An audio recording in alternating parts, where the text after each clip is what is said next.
I wanted to step back to self-care because you mentioned that before, and it's something we both use Instagram. It's kind of one of those things that always makes me cringe a little bit when I see someone with their bubble bath and their face mask or whatever. And for me, self-care has a pretty different definition, especially being a mum. It's usually like my practice and meditation and sleep. They're like my pillars. But yeah, I'm interested for you, obviously, having been in the beauty industry and now sort of holding this space of holding up a mirror literally to this strange industry. How has self-care changed or been redefined for you over the last sort of decade or so? I think for sure I used to definitely give into the brand focused definition of self-care as being like, I'm going to do a face mask and I'm going to take a bubble bath and even I'm going to go for a run or I'm going to exercise. I mean, those are all valid things. It took me a really long time to realize, or not to realize, but to embody and incorporate the idea that yourself isn't your skin and yourself isn't your body. Like yourself is your values, your purpose, your passions, your deeper wants and needs, your emotions, and all of those things require care too. So if my self-care stops at a face mask, it's literally stopping at the surface, not actually addressing the self.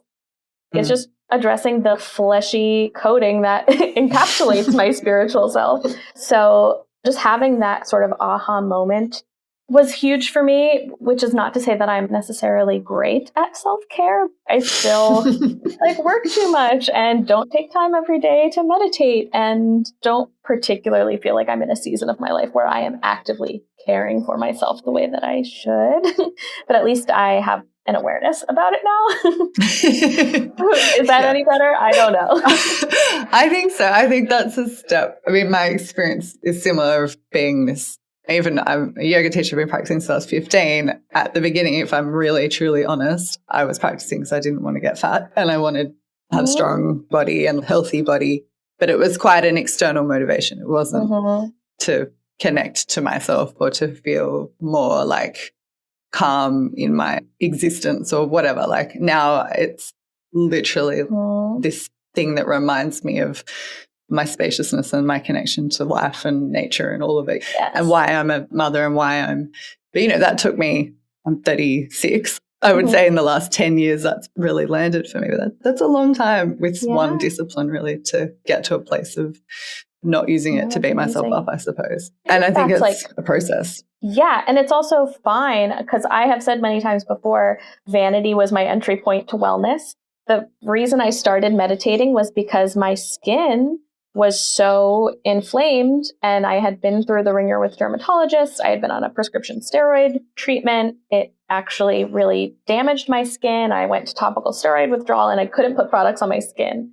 So I started looking at stress reducing exercises to sort of minimize the impact of stress on my skin. Because like, you know, you get stress breakouts. Stress can cause acne and rosacea and all of that. So I was like, okay, I'm going to clear my skin. So I started meditating and it was for purely vain reasons. And then once I got into the practice, it expanded and it became so much more. And it became not about my appearance at all. So I think it's fine to have these sort of vain, superficial pursuits be your entry point as long as you are able to cultivate that awareness and allow yourself to expand further and maybe even use it to let go of the original vanity and the original superficial reason why. I think that's so true because that sort of evolution of self has to be honored and acknowledged. And I think that's probably what I see is so insidious about the kind of those 4 pillars you were talking about of patriarchy and white supremacy and all these things. It's like it's so insidious and it's designed to really trap us in this cycle. And I actually do think it takes quite a lot of strength and self-awareness to step out of that. And then I think what you're doing to sort of help raise collective awareness about these things. It's a big task and it's not, so I think however people get there, like it's great, you know. And it's like also not easy. So I know like my work and my writing can come off as very harsh and people will sort of come at me for it and be like, I don't want to let go of this certain beauty procedure or my Botox appointment or my lipstick. And I don't think you should be telling people to let go of these things. And how dare you and blah, blah, blah. And that's a valid perspective too. And I think what we all need to realize is that so many of us have formed these beauty habits and these beauty behaviors as a coping mechanism. We are coping in a world where we are judged by our beauty, and it has material effects on the quality of our life. Quote unquote, pretty people make more money, get better jobs, have better social standings, have better legal outcomes either. Like, there are material benefits to performing beauty. And so when we develop these habits and these behaviors, those are like natural and totally understandable reactions to living within a world that judges us based on our outside appearance.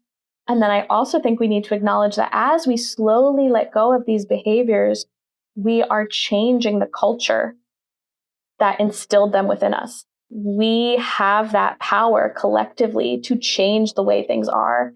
And I personally think that it has to start with us individually and collectively deciding to stop participating if and when that is emotionally available to us.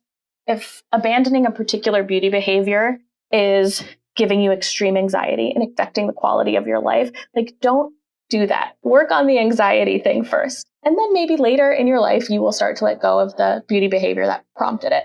Yeah, there's a balance there where you have to protect your mental well-being while also divesting from this industry and this culture that tells us our appearance is the most important thing about us.